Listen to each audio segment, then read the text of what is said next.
ဟယ်လိုမင်္ဂလာပါဒါတော့ကျွန်တော်ရဲ့ဒီဒုတိယပိုင်းလေးပေါ့နော်ပထမပိုင်းအဆက်ပေါ့နော်ဒီမှာချင်းမိုင်ကိုဒီပြီးမိုင်တော့လဲလဲထားတယ်ကျွန်တော်အခုဆိုရင်မနက်အစောကြီးထားပြီးတော့ပေါ့နော်9နာရီလောက်ထားပြင်ဆင်ပြီးတော့6နာရီလောက်ကြာတဲ့ဒီတောင်ပေါ်တက်ဖို့ပေါ့နော်ထွက်လာတာဖြစ်ပါတယ်အောင်တောင်ပေါ်တက်လဲပဲလေချင်းမိုင်မြင့်ဆုံးတောင်ပေါ်ပေါ့15မိနစ်လောက်မောင်းလာပြီးတော့ဒီဂိတ်ကိုရောက်တော့ဗောနော်ဒီဂိတ်မှာဝင်ကြွေးပေးရတယ်လေသူက30တရက်နေ4ရက်နေတယ်နဲ့အဲ့ဒီနေ့ကျမှ free ပေါ့နော်ကျွန်တော်တော့ဒါ29ရက်နေဆိုတော့ free မရဒီမှာပတ်စံပေးရတယ်ဗျဝင်ကြေးကတကယ်ဆိုရင်ဒီဘာလဲနိုင်ငံခြားသားဆိုဘာလဲမလား300လောက်မျိုးပေးရတယ်ကျွန်တော်တို့ကထိုင်းလူမျိုးပုံစံနဲ့ဝယ်လိုက်တယ်ပေါ့နော်ဝယ်လိုက်တာသူဟို60တယောက်60ဆိုင်က20ဒါကြာတယ်ပေါ့နော်ဦးစင်းဒါတောင်ပေါ်တက်လာပြီနေတော့မှနည်းနည်းထွက်လာပြီပေါ့နော်ဒီနေရာမှာတော်တော်မှတ်တယ်ဗျတောင်တက်ရတယ်အနေရုံတက်ဒါဘာဖြစ်စီမှမပါဘူးလူနဲ့လူနေရောက်နေပဲတော့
โอเคရောက်လာပြီเนาะ နေထွက်တာကြည့်တဲ့နေရာကိုရောက်လာတော့ဟောပေါ်ထပ်တက်သွားတယ်မြင့်ဆုံးတော့အဖေကကြတော့အောင်းနည်းနည်းလေးမှကျန်တယ်အောင်းလေးမှဆန်ခဲ့ပြတဲ့နေရာတွေပါလေချက်ရှာပါ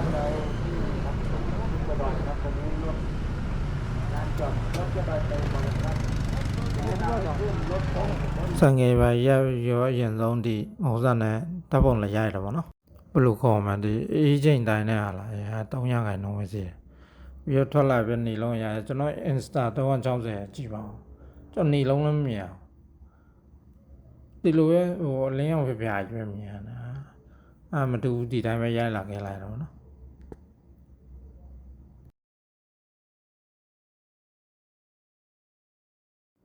ပြီးတော့ကျွန်တော်ဒီအမြင့်ဆုံးတောင်ထဲကိုဆက်တက်လာတော့ဒီဘက်မှာဟိုလေဒီလေပေါ့ဒီမှာလူတွေဝင်ဆိုတော့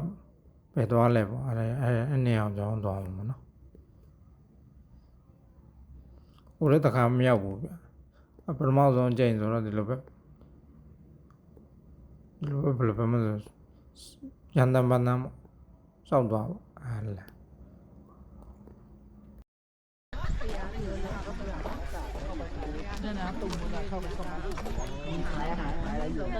นั้นมาตั้ง10 กว่าปีแล้ว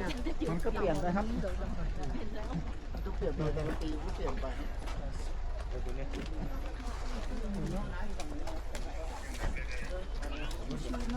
สุนัขเชี่ยวข้าวเก็บเงินก่อน这个毛问了啊这个毛问完了这谁来的Hello 这里ดูไม่เอาไม่ได้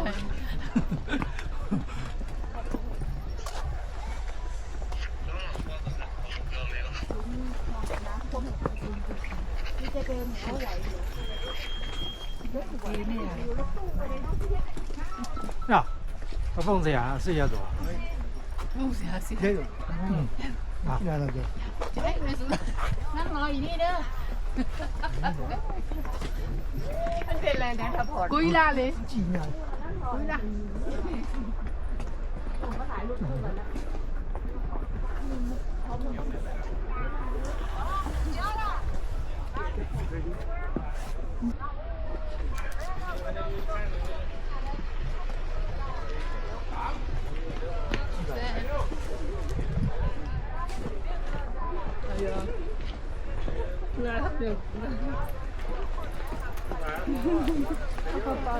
ใช่ไหมเธอ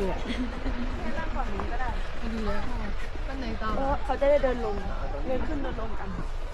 เราขึ้นที่ทางเมื่อวานอุ้มก่อนให้ความร่วมมือด้วย อ๋อมันจีงานที่สามโมงนั้นตะปองยาပေါ့နော် เขาหัวแหมยุ่งมาละ ဟိုအဲ့ဒါနဲ့မတူလို့ကျွန်တော်လည်းဘေးနာပဲကတ်ရိုက်လိုက်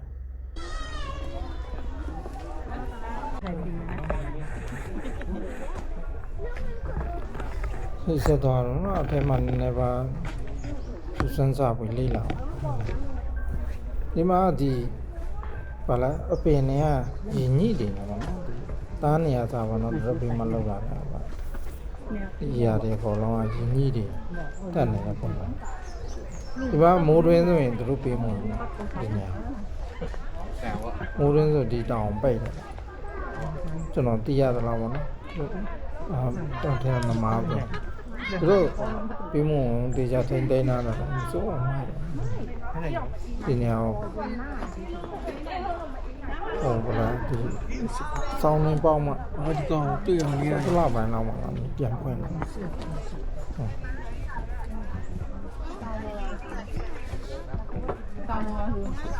လက်တွေရော ဒီတက် လက်တွေရောဆက်ပြီးတော့ဒီလိုမျိုးနောက်တော့ဟိုတွေ့အောင်ကြည့်စီတယ်လေဘယ်လိုမျိုးလဲ ဒီချိန်တော့မကျော်တော့ဘူးပြောရတာ ဘိုးနေပိုင်းကဝမ်းเดิน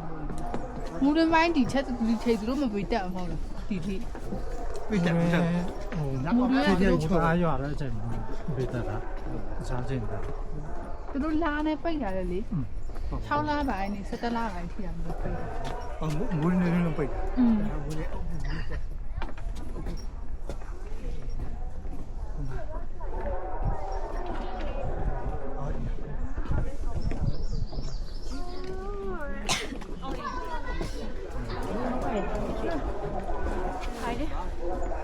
ချက်ပါရ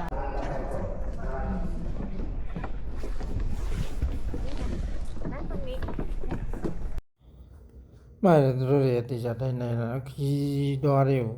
စစ်ဆောင်တော့မနော်အဲ့ပုံစံမျိုးပေါ့ဒီမှာတော့အေးတယ်အေးညတော့ဆိုရင်အဲ့လိုတော့မရပါဘာဟုတ်လားခုနှစ်လားမနေဟိုအကျော်ပါကတ်လားအဲ့နဲ့ကိုကွေးလေးအဲ့နဲ့ပြန်ဖြောက်တဲ့ခါကျဒီပေါင်ညိုတွေကထားပြောလေ့ကျင့်ခံထားလောက်ရတယ်အဲ့လောက်တည်းအေးတယ်ဗျရုပ်တရားဟိုမှာဘာငေါမနေတော့ဒီလိုမျိုးအေးတတ်မကန်အဲ့တော့ဒီမှာရောက်လာတော့အေးတတ်အဲ့လိုမျိုးရုပ်တရားခံလာရလို့လားနောက်ရေချိုးလိုက်တယ်လည်းပါတယ်ရေချိုးရပြီးခေါင်းမှာတဆော်လိုက်တယ်အဲ့လိုမျိုးပြောဟိုမှာလမ်းမလဲလာခဲ့တာပြောမစွင်ချွေးတွေထွက်တာချွေးထွက်တဲ့ခါကျတော့အဲ့ဒါနဲ့အေးမတူဘူးဆိုပြီးခေါင်းမှာဆော်လိုက်တာတော်လေးတော့လီပါမပြတ်သွားတာဒီနေရာလဲပြီးတော့ကျွန်တော်နောက်တနေရာမှာနော်တန်သွားမှာဒီတောင်မှာဖေးရပေါ့အဲ့ဖေးရတော့မှာ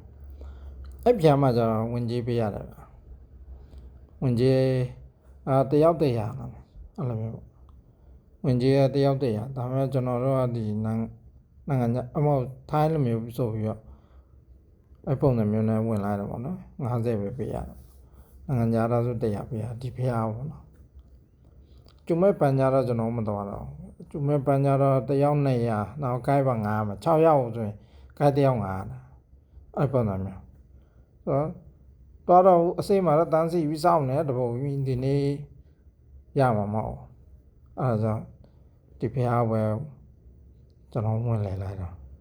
အဲ့လိုမျိုးဒီဖျားပဲဆင်းလဲလိုက်တော့ကြောင်ဗျာလာနေလို့တပည့်တယ်ရုံးဆုံးကျွန်တော်ဘုရားရင်ဝင်ဘူးမော်နော်ဘုရားရင်ကတော့ဝင်ကတော့အဲ့လို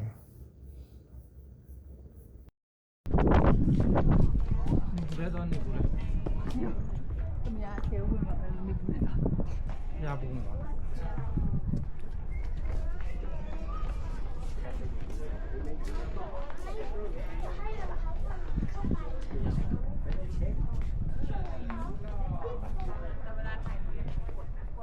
ဟုတ်မှာဟုတ်မှာ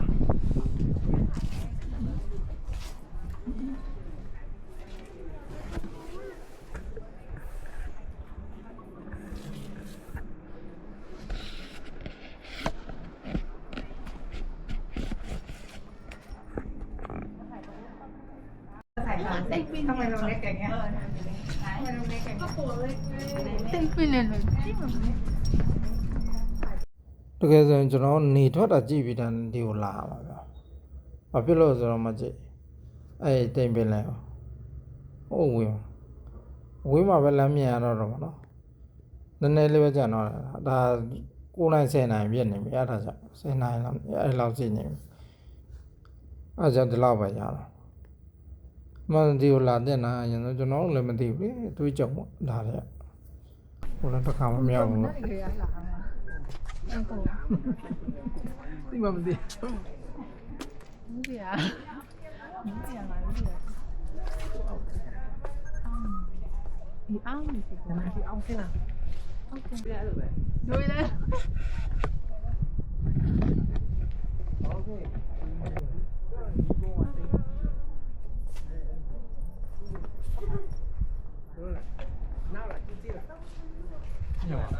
မြင်သွားတယ်ရှင်နဲ့လူပါတွေ့ရမှာ ထုံးစံတိုင်းပေါ့နော်ဓာတ်ပုံတွေပါတယ်ရအဲ့လိုမျိုးမတရားတွေရိုက်ပြီးတော့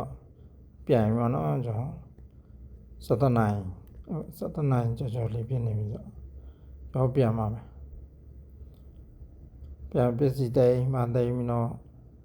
နောက်တစ်နေရာထပ်သွားအောင်ပေါ့နော်ကျွန်တော်မြို့လက်ကောင်သွားမယ်ဗျာဒီတော့မြို့လက်ကောင်မှာဟုတ်လားချင်းမိုင်ရောက်ရင်အဲ့မြို့လေနမ်းမြို့ယူမရောက်လို့စင်ချင်းမိုင်မရောက်ဆိုတော့အဲ့နမ်းမြို့ယူတော့အောင် Okay let's go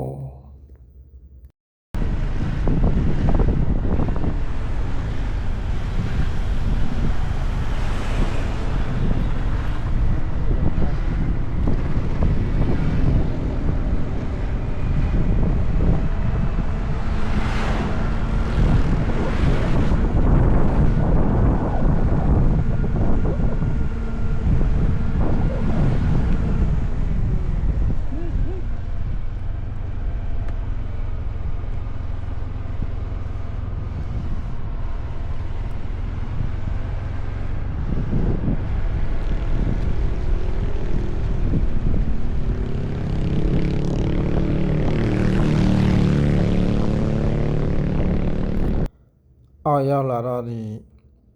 ညဘက်ကြီးမမြင်လိုက်ရတဲ့ view လေးပေါ့နော်မကြမ်းအောင်ဒီစာကူလာပေါ့သူတို့ခေါ်တာပါဖေရเสือคมလားအဲ့ပန်းထိုင်းလို့ခေါ်တာကျွန်တော်ခြေပန်းနေပါနော်အဲ့လိုမျိုးခြေပန်းဟာလားကျွန်တော်မသိဘူးလာနေအောင်ကျွန်တော်ဒီပါလားအဲ့ဒီပန်းအေးပါနော်အဲ့ဒီပန်းနေတတ်ပဲတွေ့ရတဲ့နေရာစီတယ်ဗျကျွန်တော်ဒီမတည်းကျွန်တော်ပြန်မှပဲအဒီဟာကိုကျွန်တော်တွေ့ရကျွန်တော်အဲ့ဒီနေရာတော့မဝင်လိုက်ရအောင်ဒီတွေ့တုံးလုံးမှစီတယ်ဗျ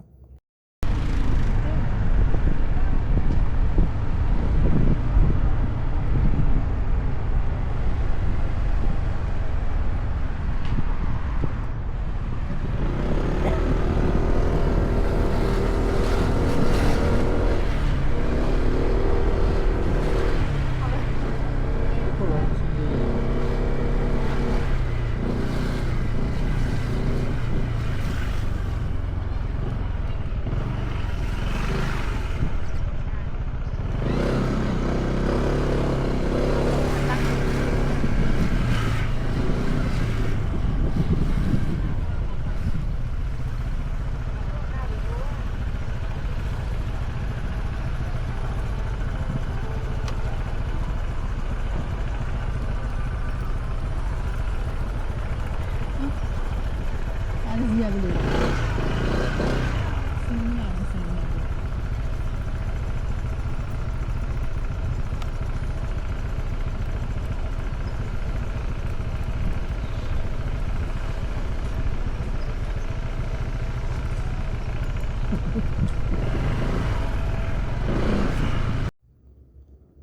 โอเคရောက်ပြီစီမံကျွန်တော်ညာအဲ့ဒီပစ္စည်းတွေတိုင်လာ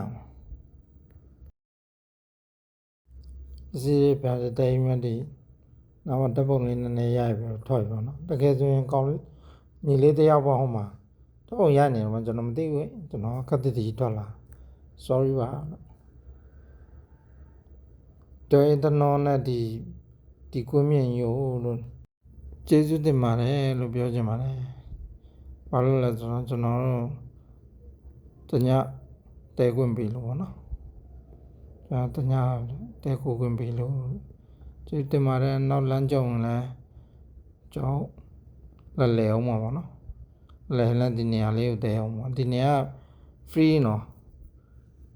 နောက်ပေါ်တော့ကြည့်တာပေါ့တကယ်လို့ကြောင်လို့လာမယ်ဆိုရင်ဒီနေရာလေးဝင်တဲလို့ရတယ်ဗျဒီနေရာ free ရိုက်လို့ရတယ်အဲ့တခြားချိန်တော့ကျွန်တော်မသိဘူးနော်ပြီးမိုင်မို့လို့လားပေါ့နော်ဒီနေ့တက်ကိုအချိန်မို့လို့လားမသိဘူးဒီနေရာ free ဝင်ရိုက်လို့ရတယ်ဒီကကျွန်တော်ဖတ်တယ်မှာပါတဲ့ကိုပြည့်စုံတဲ့သူတယောက်ကြောင့်ကျွန်တော်ဆိုရင်ကျွန်တော်မသိဘူးဗျဒီမှာ free ရိုက်လို့ရတယ်ဆိုသူကနေခေါ်လာပြီးတော့အဲ့လိုရတယ်ပြောလို့သူလည်းသူပြောတော့ပြီးမှတော့အဲ့လိုရတာပေါ့နော်ခါတိုင်းနဲ့တယ်ပေါ့ဒီနေ့တော့မသိဘူးဆိုပြီးခေါ်လာပြီးလာကြည့်တကယ်ပဲဗျ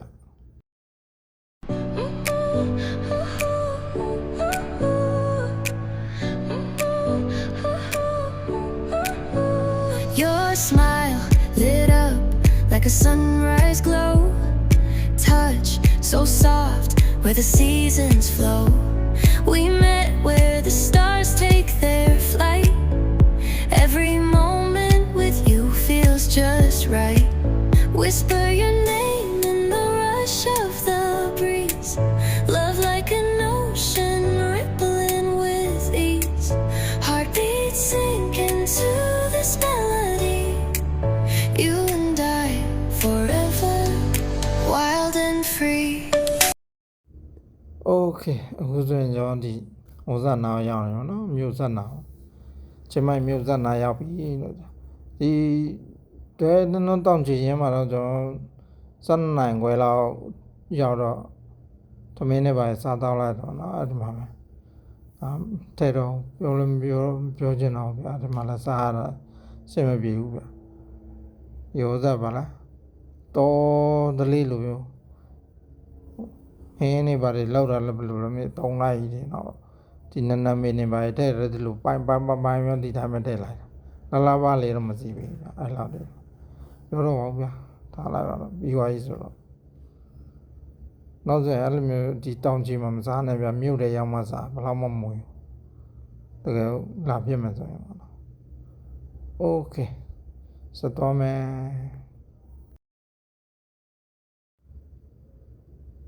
โอเคမှာချင်းမရောက်ရင်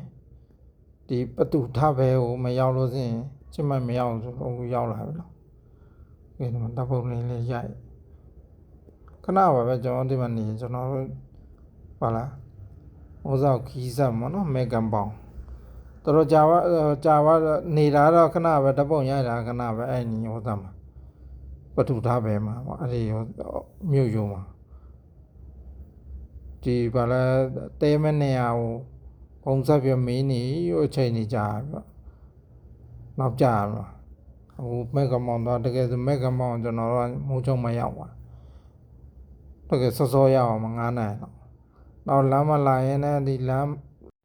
တငယ်ချင်းတွေလမ်းကြော်သွားတဲ့လူတွေစီလေသူတို့ကအနောက်လိုက်လာနေရင်လည်းဘယ်လိုပြောမလဲ GPS မဖွင့်မနဲ့လိုက်လာတာတငယ်ချင်းတွေအနောက်နေပဲအဲကျွန်တော်ကဖုန်းပြောမယ်ဖုန်းလာလို့နော်ဖုန်းတစ်ချက်ပြောမယ်ဆိုပြီးတော့လိုမျိုးအချိန်လျှော့လိုက်တော့သူတို့ကကြော်သွားပြီးတော့မဲကမောင်နဲ့ဝင်မဲ့ပေါက်ပါတော်တော်ကြော်သွားလာတယ်သူကညာဘက်ကိုရမယ်လေအဲ့ဒါတယောက်ဆောက်အချိန်နေပေါက်ပါနော်ဟိုပဲရောက်လာဘပုံတယ် အရင်လာတယ်တပုတ်နေရမရဘူးတော်ပြီပြမှာပေါ့ တို့เนี่ยဆိုင်ငယ်ပြီပြီးသွားဘယ်ရောက်သွားလဲ မတော့ပါတန်လန်လန်နဲ့ အော်သူလည်းဟိုတစ်ခေါက်တော့လည်းထက်သွားတယ် ဟုတ်အဲ့အခုဖတ်တော့မလာတာလောက်ပြန်ဖတ်တာ ညလာမှပြီ ပြန်လာ ဟောဟုတ်တယ်ဟုတ်ပါ ပဲကောင်းတယ်ကြည့်ရပုံနဲ့လပေါ်လေး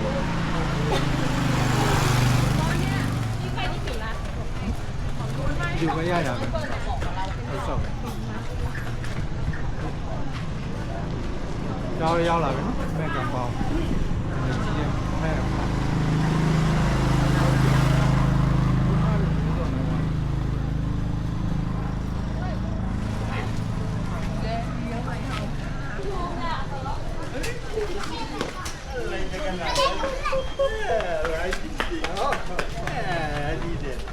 နားလဲမှာဓမ္မလဲမှာအောင်က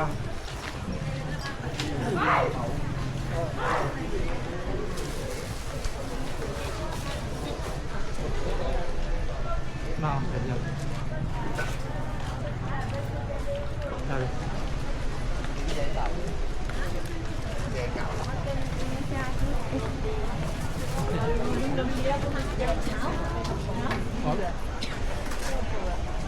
သူကြံခဲ့တော့ဘပုံညာမင်းဘပုံပါလားကိုကြီးရှိမှာရှင်းတော့လို့ဩအေးဒီလိုပါ ဒီဘူးရဲ့ဒီထဲမှာ ဘုံနဲ့ပဲလက်ကင်ရတယ် ညိတ်ဘူးလား ဟောအနေနဲ့ညိတယ်တောင်းတယ် ဟုတ်တယ်သူဖုန်းနဲ့ကတ်တယ်ဒီမှာဒီလက်ကိုဘယ်ရအေးဒီ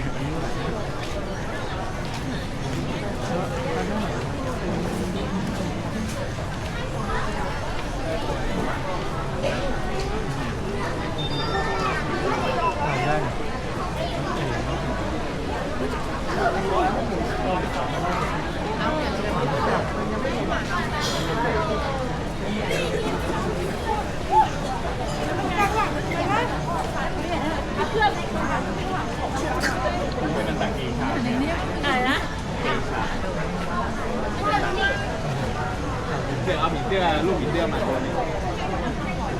ประมาณเท่าขวัญเลยในกลุ่มกูเขาเรียกลูกผีเสื้อ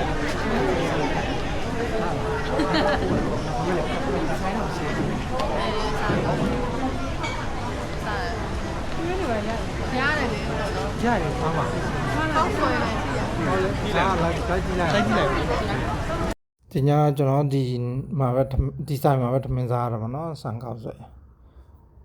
တချို့လူတွေထမင်းစားကျွန်တော်ကဆန်ကောက်ဆွဲစားဆန်ကောက်ဆွဲစားတော်တော်ကောင်းတယ်ဗျကျွန်တော်စီကတောင်ကြီးရှမ်းနေပဲရောင်းတာဗျဒီဆိုင်မှာလေအဲ့လိုမျိုးပထမကျွန်တော်မသိဘူးကျွန်တော်ကမြန်မာလိုပြောလိုက်တဲ့အခါဗမာလိုပြောလိုက်တော့သူတို့ပြောင်းသွားတာအဲ့မှာတဘောပေါက်သွား ကျွန်တော်သိပါပြီသူတို့မြန်မာပဲဖြစ်မယ်လို့ပြောဝင်လာအဲ့ဒါနေမြန်မာလိုပဲလွတ်ပါလေစာပြီးတော့ပြီးတော့ညနေည9နိုင်ကြော်လေးလောက်ကြကျွန်တော်ပြန်တော့မတရားတပုတ်နေပါတယ်မစားခင်နဲ့ရိုက်ကြတာပါပြီးတော့ကျွန်တော်တဲနေရပြန်တော့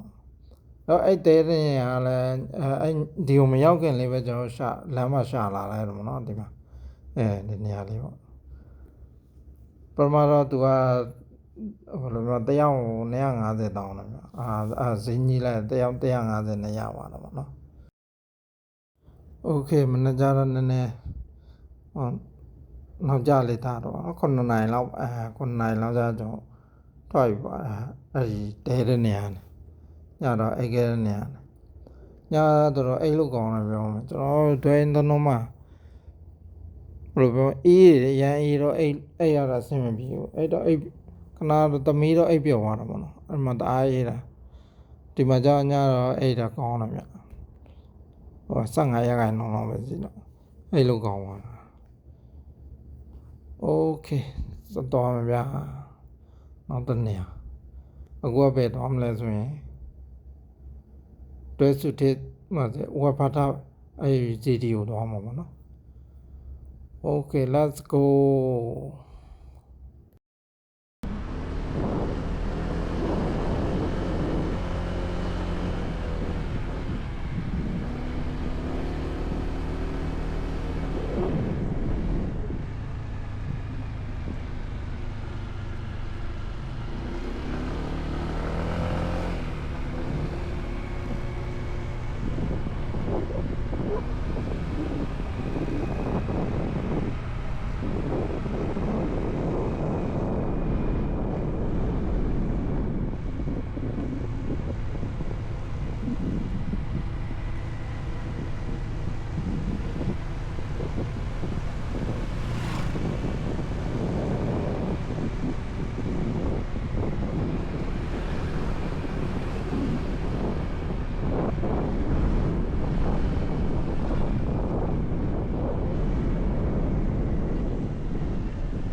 ကျောင်းမနေညနေလမ်းကျော်သွားတဲ့လမ်းကိုပြန်ရောက်လာပြီပေါ့နော်ဒါလမ်းမရဘာလမ်းလဲဆိုချင်းမိုင်ဒီချင်းလိုင်းလမ်းပေါ့နော်လမ်းမကြီးပေါ့အိုင်ဝေးလမ်းမကြီးဒါအခုဆိုရင်ကျွန်တော်ချင်းမိုင်ဘက်ကိုပြန်ဝင်နေတော့โอเคကျွန်တော်ရဲ့ဒီဒုတိယပိုင်းဗီဒီယိုလေးဒီနေရာမှာပဲဆုံးသတ်ခြင်းတယ်ဘာဖြစ်အရန်စီအောင်ဆိုနောက်ဗီဒီယိုရရင်ပြန်ဆုံးမယ်နောက်ဗီဒီယိုလေးစောင့်ကြည့်ပေးပါဦးနော် Okay thank you အဆုံးကြည့်ပေးတဲ့အတွက်ကျေးဇူးတင်ပါတယ်